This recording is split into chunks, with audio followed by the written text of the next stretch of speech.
What's going? Oh my God. Oh. Why did I know you was gonna do that?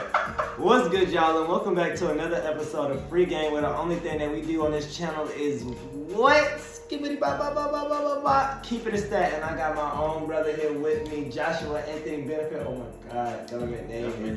Come on, it's too hot. We'll cut that. We won't.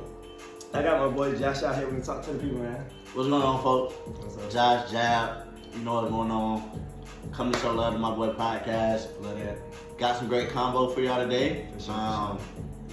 Make sure you like, share, tell your mom, your dad, your friends. Facebook, Instagram, Snapchat, Only more good content on the way, so that's it. Excited. That's all there is to it. All right, brother, without further ado, let's get into it. The first question that I got for you is, how is J.A.B going? Oh my God. This is about to be funny. How is J.A.B going though? Let's start there. J.A.B, for those that don't know, Yeah. I am a photographer. I do photography and videography on the side, and my company is called J.A.B Productions. So the J.A.B stands for Joshua Anthony Bennafield. Kicked it off probably about a year and a half ago, almost 2 years now. And it's been a journey for sure.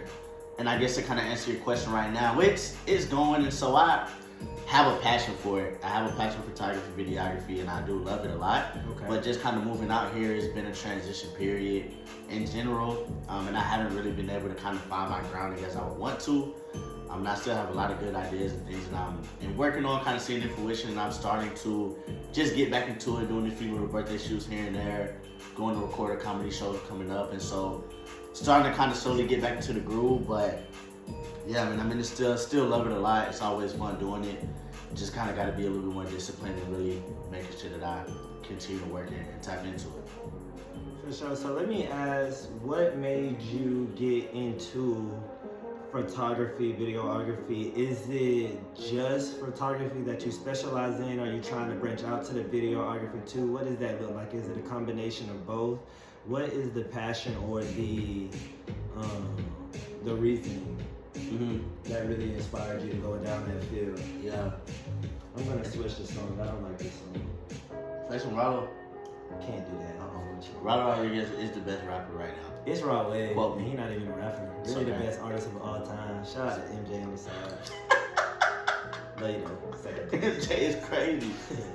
But, I mean, just kind of like, I've always loved the arts, right? So I grew up drawing, grew up painting, grew up doing a lot of different things, and that was just natural. I loved it. Okay. It just took a lot of time.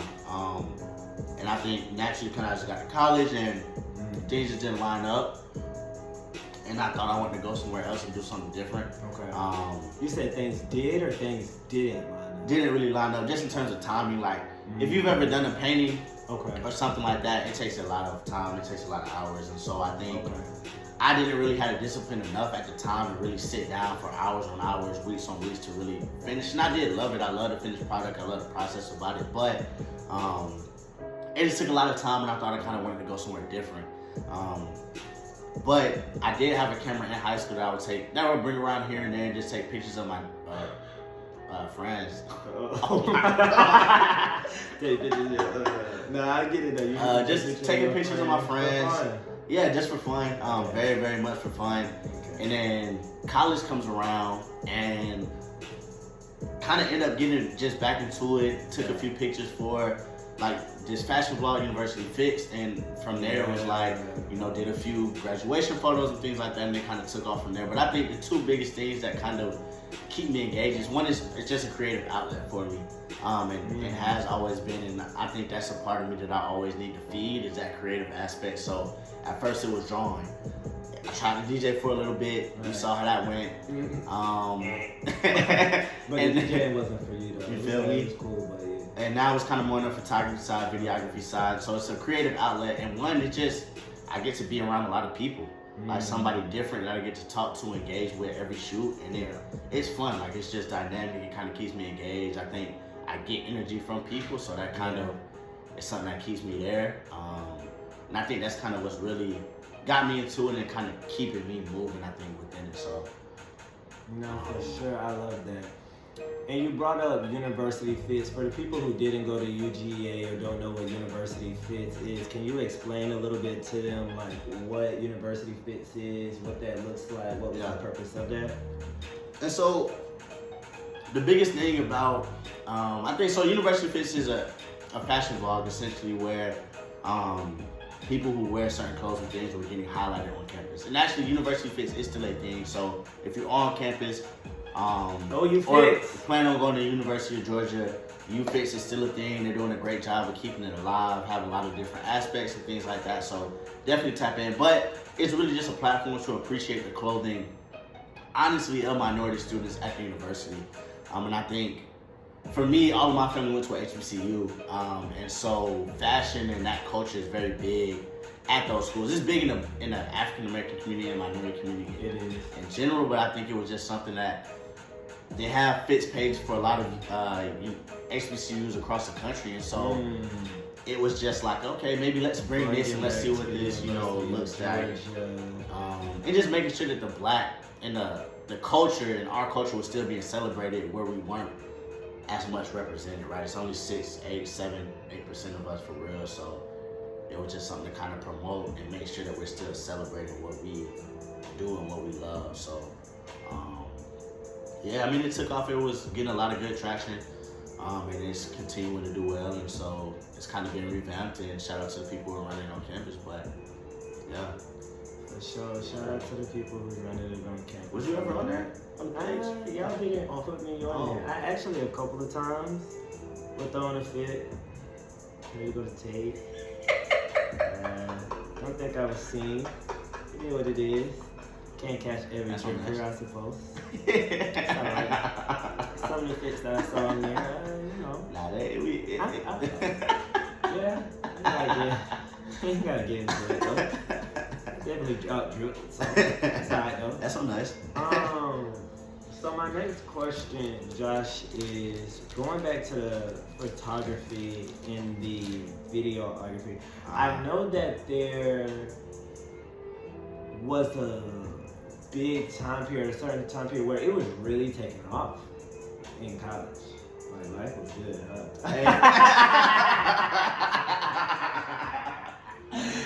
No, it was really taking off. Bookings were, the demand was higher than the supply at some point, and you were still in school, you were still a student leader, still managing your classes, your organizations, job search. So like with your photography taking off at the same time, I guess my first question is, how was that managing, trying to have a small startup, a small business, and being an entrepreneur while still being in school? That's the first part of the question. And then the second part is, for those people who want to do the same thing, what are things that you noticed that you wish you would have known, or challenges or obstacles that came up along your pathway? Yeah. That's a great question. Thanks, man. I think, and I know you can attest to this, I mean, just in your own experiences, but it definitely got tough a lot, doing a lot of things on campus. Like, I know we both did a lot of things on campus, having to balance those things on a day-to-day. I will say, just naturally and just being 100, senior year was kind of cruise control, honestly. Especially second semester, not as many hours. Once had a job and kind of figured that out, things were just a little bit less stressful. So I genuinely had a lot more time to kind of invest into photography. But I honestly don't think I did the best job of really balancing. I think I would stress myself out a lot, whether that was overbooking or, because again, that was my first, this is my first real, I've had a lot of entrepreneurial ideas and stuff, but this was my first time where it was really taking off. Like, had to really have a website with booking, right? Different things, having to work with clientele, applying for grants and things like that. Like, it was really target audiences too. Different. It wasn't even just black people. Yeah. It was different fraternities, different sororities, different party organizations, different groups. Just very versatile in what you was doing. Yeah. Did you like that? I did. I mean, it was a blast being able to. I think I started to kind of hone in when I first started, it was like, I kind of do whatever.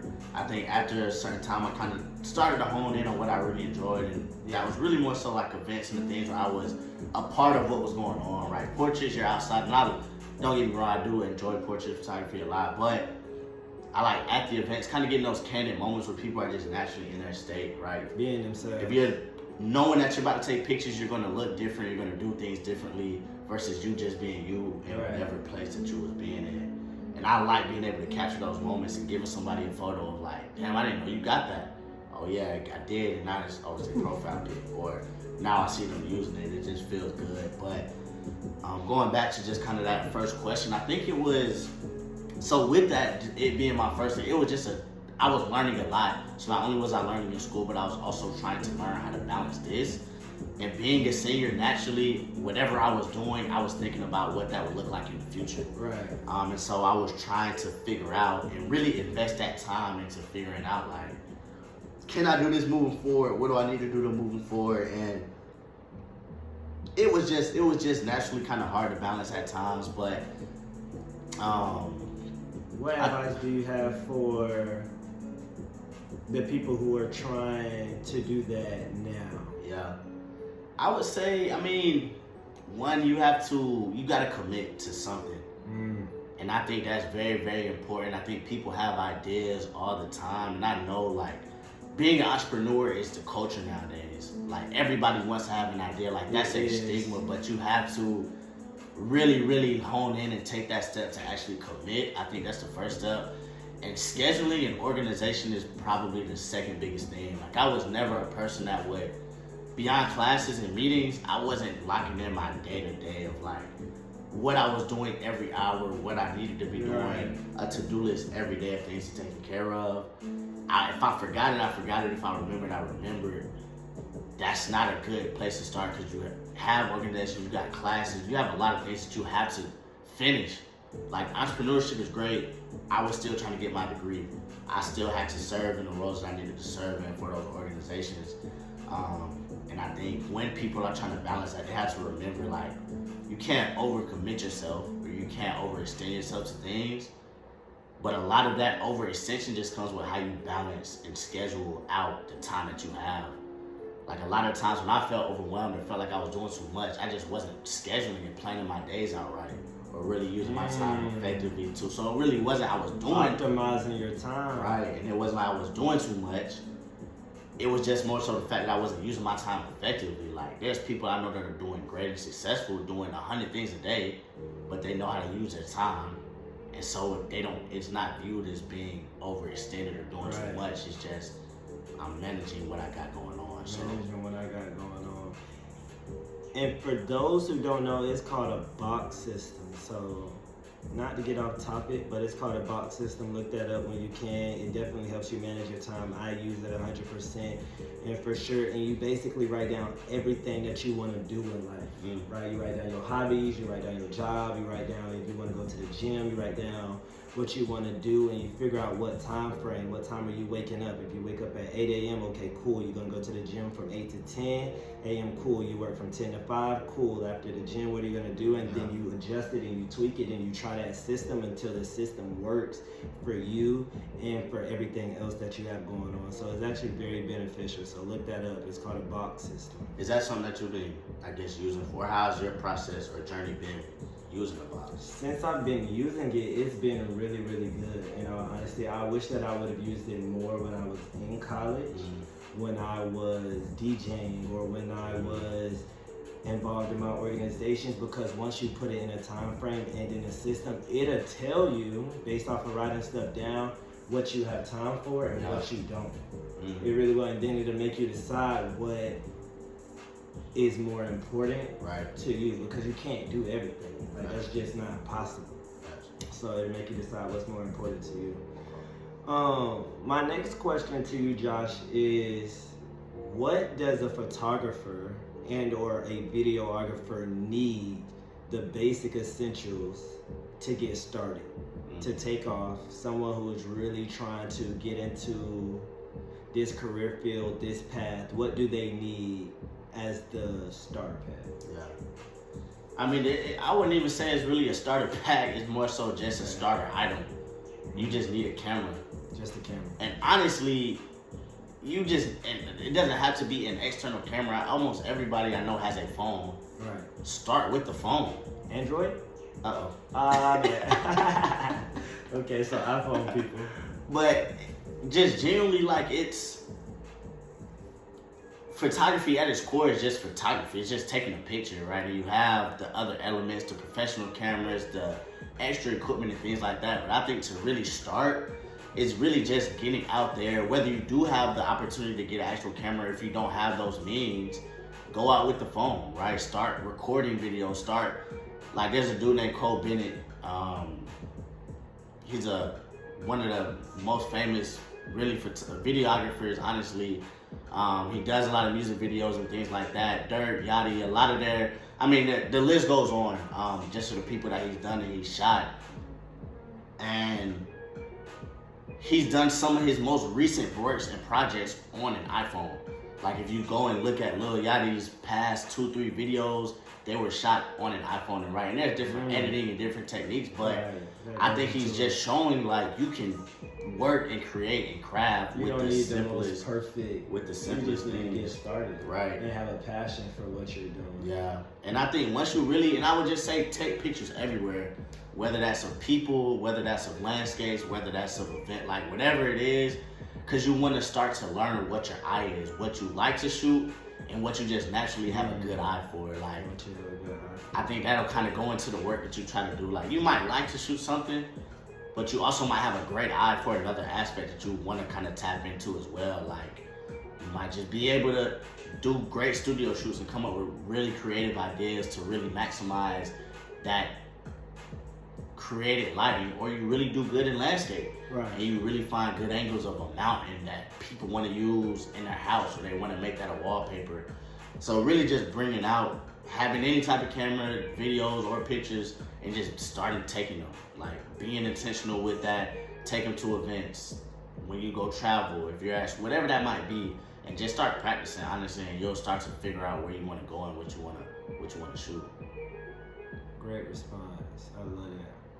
10 out of 10. 12 out of 10. My next question is, I don't know if y'all can hear the music in the back, but now they can. I might be listening with the headphones on. I'm okay with that. I know other entrepreneurs are going to be able to relate to this question that I'm about to ask you. They might not be able to relate from a photographer. They might not be able to relate from a photographer sense or a videographer sense, but as an entrepreneur, was it stressful, or how stressful was it when people that you were very close with expected discounts or deals, or had expectations of what that looked like? Because everyone says that it's not the best idea, or it's not the easiest ideal to mix friends with business. Just because business is business and friendship is friendship. But what does that look like for your life, or how did that look like for your life? Yeah. Because you knew a lot of people on campus. Right. And you're a cool guy, so you were cool with a lot of people on campus. So maybe that translated, people automatically assumed A, B, C, D, E, F, and G. Right. Was that a challenging phase, challenging process? Fairly simple, easy? Yeah. People maybe did expect, didn't expect? What does that look like? Yeah. I feel like, I don't know if it was super, super challenging. Okay. I think it kind of just depends on how you were approached by the other person or whoever was coming for the service or the business. I think it can get kind of sticky at times, but I also think too, like, people who understand the time and the work that goes into certain things just naturally will want to support in the ways that they can. And so I didn't really run into many, or if any, really, where it was like people coming up to me saying like I offered it, or had those times where I would kind of go in that extent, whether it was just support or whatever. I just felt like it's okay, like I'll do this for free, I'll do this at a discount. But I didn't have a lot of people come up to me and initially be like, hey, proactively, right, can you shoot me for free, or can I get this discount rate, or things like that.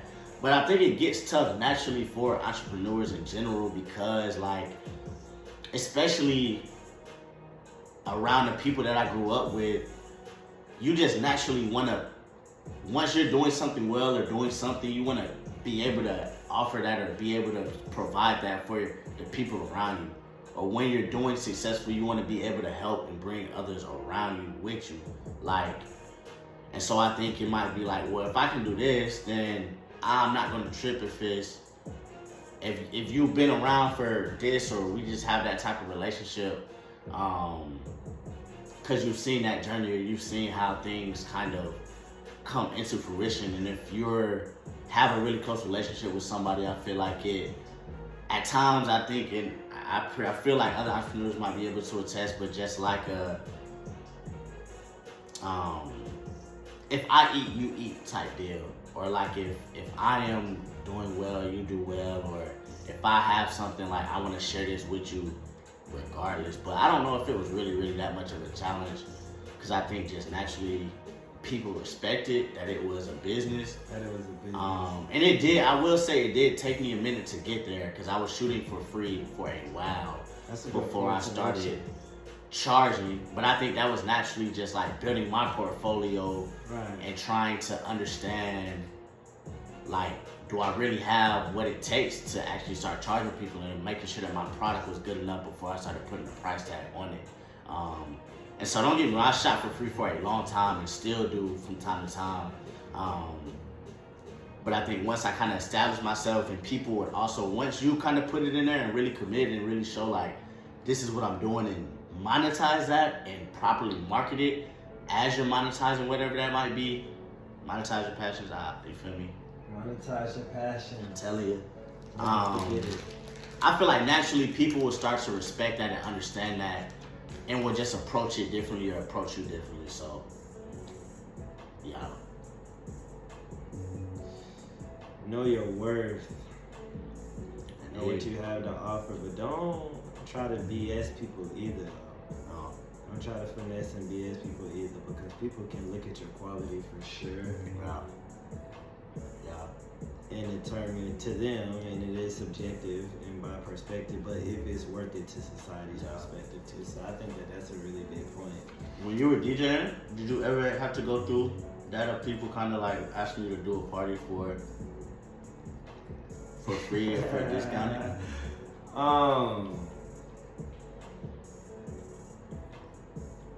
I think it was weird, because I don't know if anyone ever came up to me and said, hey, will you DJ my party for free, or hey, come and DJ for free, or can you do this for the brotherhood?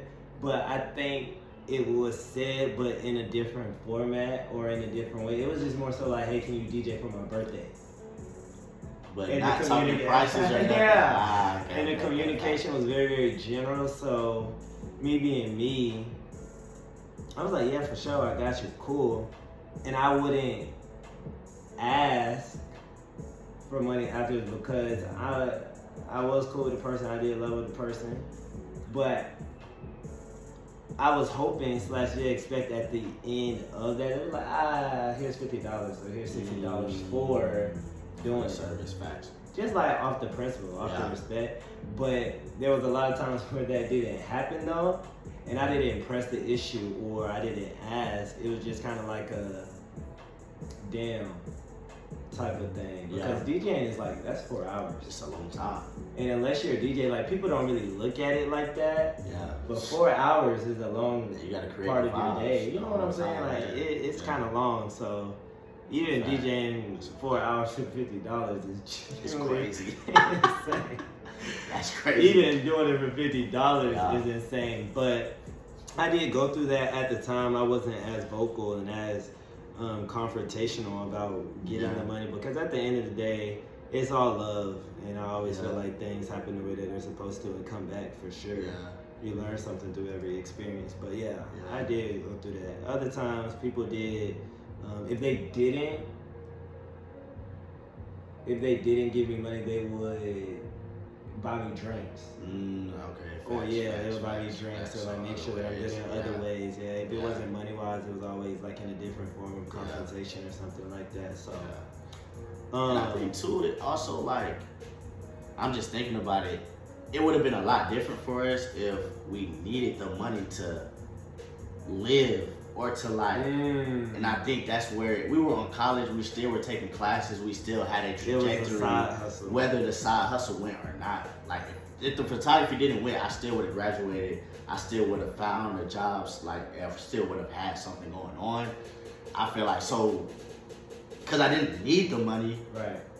At all times. Sometimes it'd be like, oh, okay, it's okay.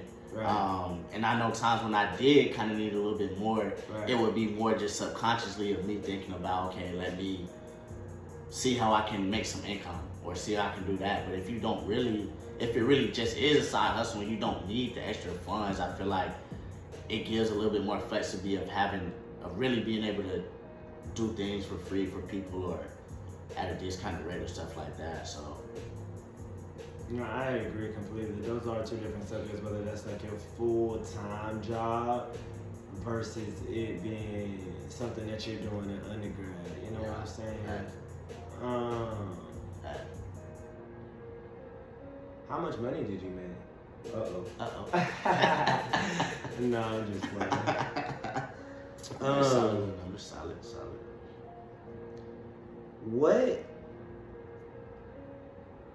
What resources can you give to upcoming photographers and videographers that are trying to promote their portfolio?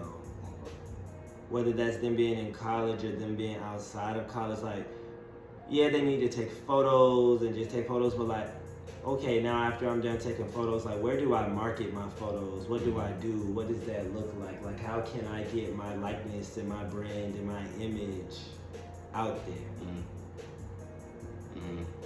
I think, what are some steps that I can take? I think 3 big things that that come to my head that I kind of think about is one, leveraging social media, right? Instagram, TikTok. Honestly, those are going to be your 2 best bets. But social media is becoming the #1 marketing platform, if not already the #1 marketing platform in the world. Really use that, but get dynamic and be creative with how you promote. Like, don't just post a picture. Maybe do a reel or maybe add a little story behind it. You have to add some dynamicness to what you're posting, but you can do so many different things on social media now. Business tools, analytics that literally give you logistics on how you can promote. So you gotta who want to promote to. Who? You gotta want it. Want it.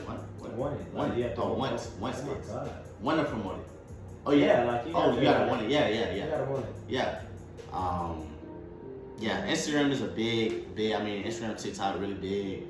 I don't even use those as much as I should be. I'm trying to tap into TikTok right now, and seeing what that looks like, but. That's one thing.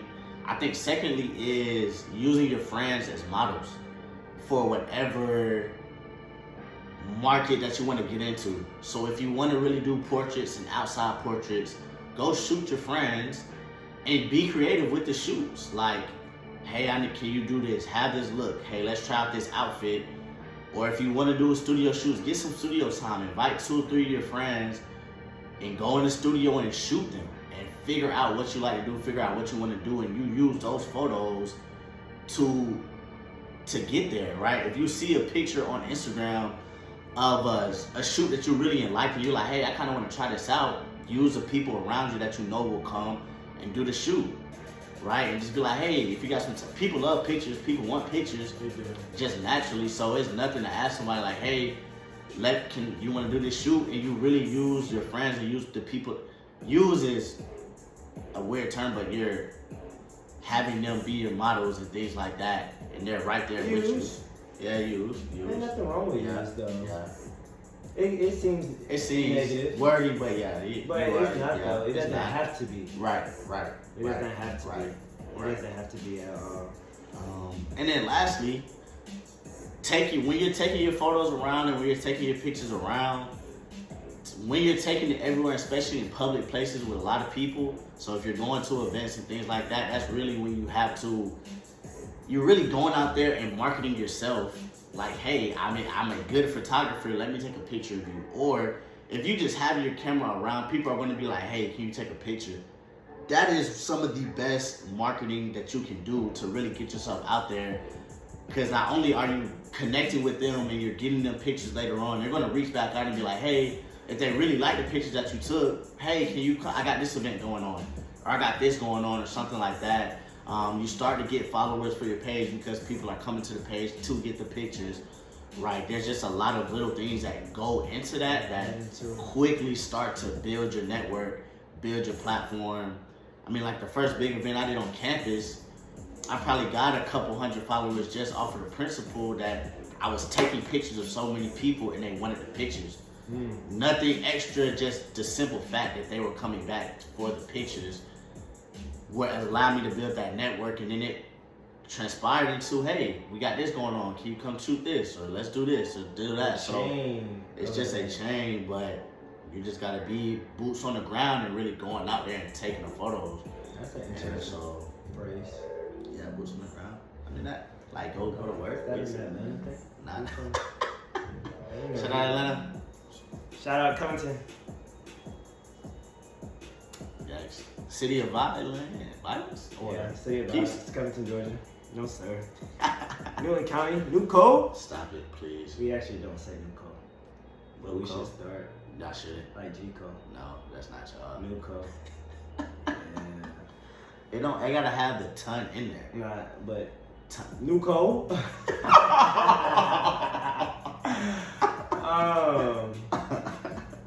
Can anyone be a photographer? Yeah, I can't You count. think so?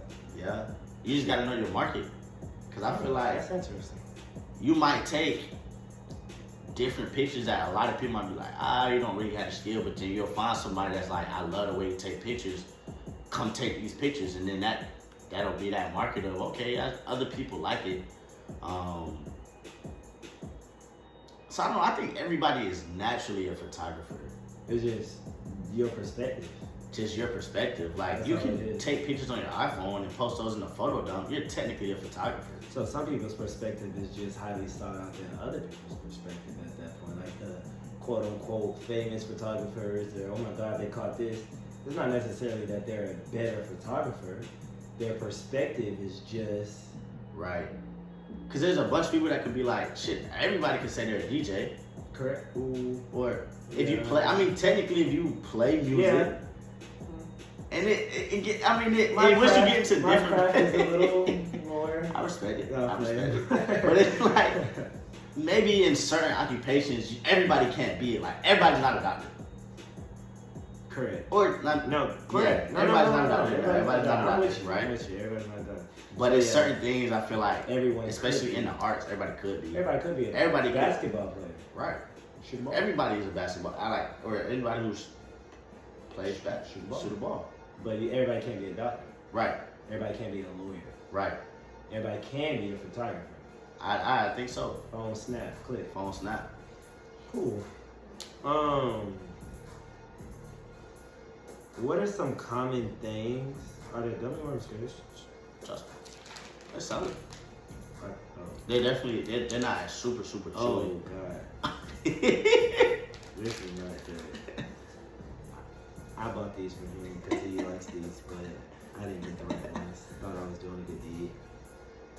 I appreciate it. Delicious.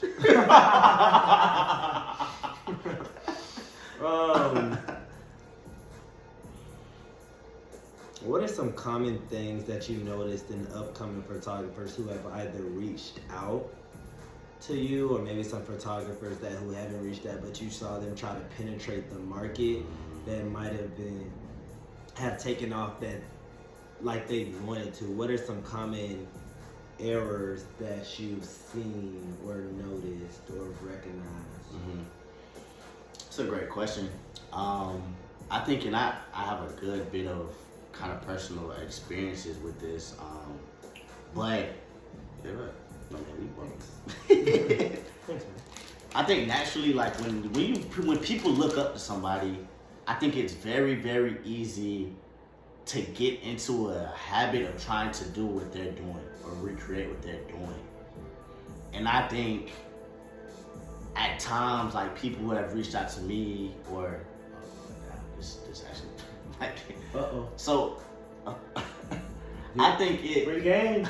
free game. I just think it has to be like, one, I was making a good bit of money for a college student as a side hustle. I'm not gonna tell Not you. important. It's okay. Off camera. But with that, It people established your credibility. it might. I was making a meal. I made a meal. So he's not being serious. Alright, back to the statement. But like, just make sure that you're going into it with the right reasons, and really making sure that you have that passion, or you might not even have the passion up top, but at least try to understand why you want to shoot, what you want to shoot, and really just attempt to shoot or attempt to be a photographer or attempt to create for the purpose of creating and seeing if that's something you enjoy or creating. For the purpose of creating. I think I've talked to a few people and seen a few people and had very like directed comments about like, hey, I'm trying to make some more money. Can you teach me how to be a photographer? Can you teach me what you did? Versus like, hey, I'm just interested in photography. When they're not really. When they're not really. And I think it's so making sure that, I think especially for that, like you have to know what you want to shoot and kind of have an idea maybe, or at least a really attentive. But again, if you're going into it for monetary reasons, it's going to quickly, it's not going to go the way you think it's going to go, because your drive and your commitment is not, it's just different. Granted, which I will say, and I think this is something that I can't really speak on as much, and I know we kind of alluded to it before, but I didn't need the money to continue my livelihood. There's some people that I know that are possibly some of the best photographers out there, might have went into it just for the money, or just for this certain aspect, or just for clout, or just for the network, or whatever that might be.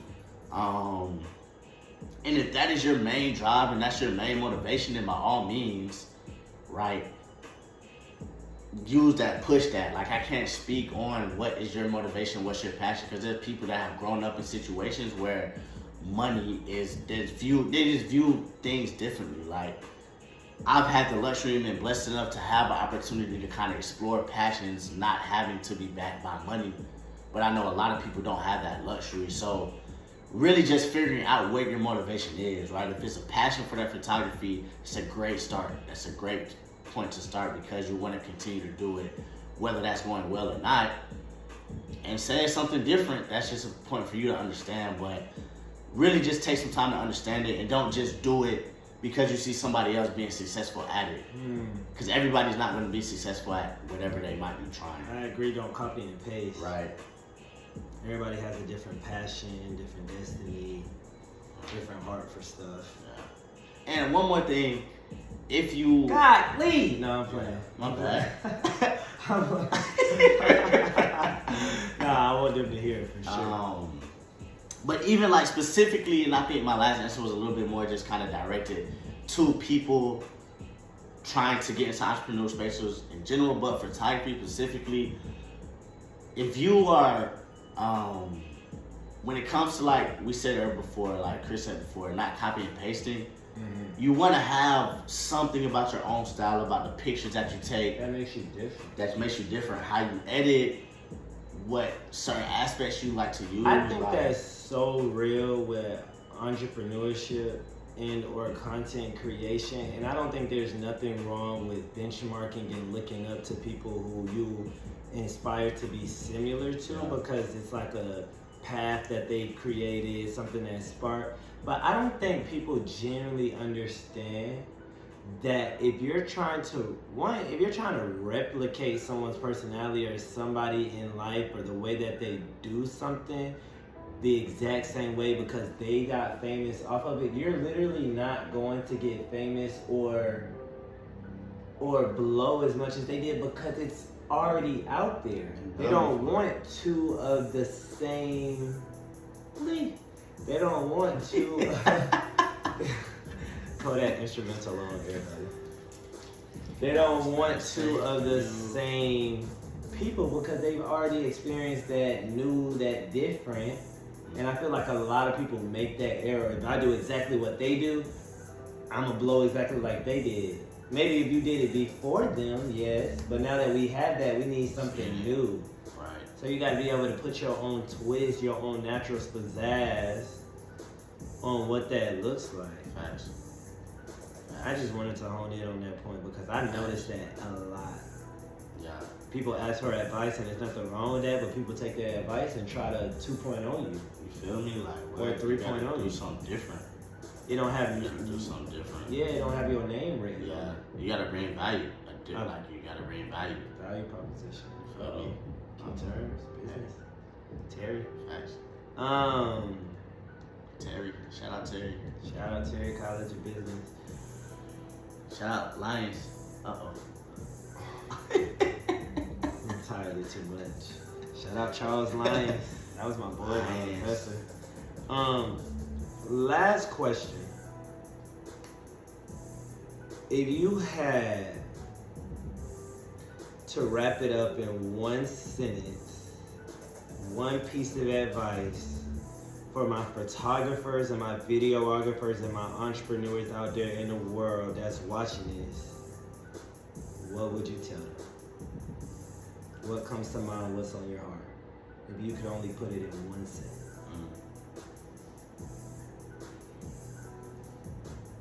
Take it to now. One sentence. That's a good one.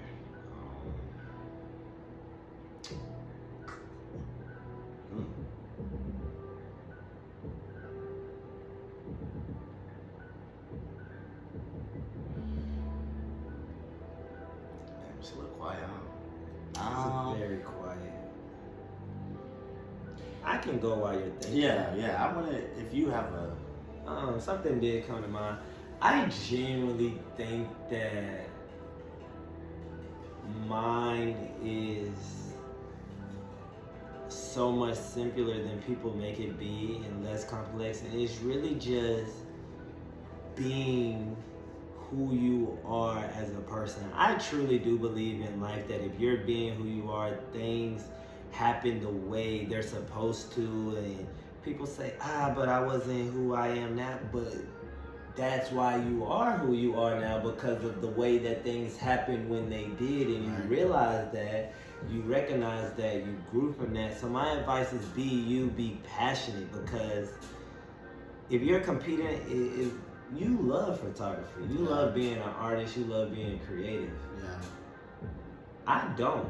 Yeah. And if I do, I don't love it nearly as much as you do. So if they put us in a room together and tell us to compete, even if I try my hardest, I'm not going to be able to beat you every day, because that's something that you have a natural and burning passion for, rather than that's something that might feel like work all the time to me. Yeah. So I think that that's mine. Yeah. But if you had to give I guess mine, I think mine would be make time for the things that you want to do, or make time for when you want to create or what you want to create. I think everybody always has a lot of things going on. Life is life. There's going to be a lot of things that pop up here and there. But I think at the root of everything is action. Right, you have to do. Like, you can have as many ideas as you want to, as many thoughts as you want to, as many vision boards as you can think of, as many agendas, planners, whatever. But things don't start happening until you actually take action. And I think that comes down to actually allocating and making time to do those things. Like people say, people make time for what they want to make time for. Agreed. If you want to create, if you want to do photography, if you want to be videography, if you want to do content creation, if you're not making time to actually do those things, if you're not allocating and being disciplined to actually set time aside to invest into that, then it's not going to come into fruition. So I think that would be my biggest thing, is just if you want to do something, if you have some ideas, make time to do those and start taking action on that. Because again, like, dreams are only, it's some type of quote that's like, dreams are only as good as the work. I'm sorry. Dreams is only as good as the work. Actually, let me. J.A.B Productions. I'm just gonna. You can keep going. I'm about to let you start, because I don't want to butcher it. But it's a good quote. Dreams are only. It's not good, y'all. But that's pretty much it, man. While he's looking at that quote, I appreciate J.A.B Productions coming on here talking to me. Shout out to Free Game. Shout out to Chris Clements. Shout out myself out as crazy. I'm sorry. I had to laugh. That's just crazy. Shout out to Free Game. Shout out to Chris Clements. Shout out to J.A.B Productions. Really excited to review this clip, look at this clip, edit this clip, and go ahead and get this out for this upcoming Sunday. That way y'all will have that background story, background context while we're waiting. Me and Josh were actually supposed to do a podcast branding type of thing, just like Free Game, that a lot of people don't know because it never got out on social media, which was called Open Book. But Josh got all famous and big and decided to pursue his passion of photography senior year of college when we were thinking about it, and it took off. So I'm very proud of him, very happy for him. But passion and thoughts kept lingering around my mind still, even now he was doing his photography. So I'm really glad that Free Game came into fruition and that consistency. Did you? So I didn't find the exact quote, but I do have one though. Stop dreaming. This is if you remember one thing, stop dreaming about your bucket list and start living it. That wasn't the exact quote that I was thinking of, but I think that goes back to the piece. But yeah, shout out Free Game. You always gonna get it real here. Stay tuned. Appreciate that. Stay tuned. Stay tuned. And without further ado, who's out? Oh, we supposed to say J.A.B. Let's try it again. Without further ado, my bad. We ain't rehearsed yet. Without further ado, who's out? J.A.B out. J.A.B's out. Oh my God. Oh. Paradox out, y'all. Alright, y'all.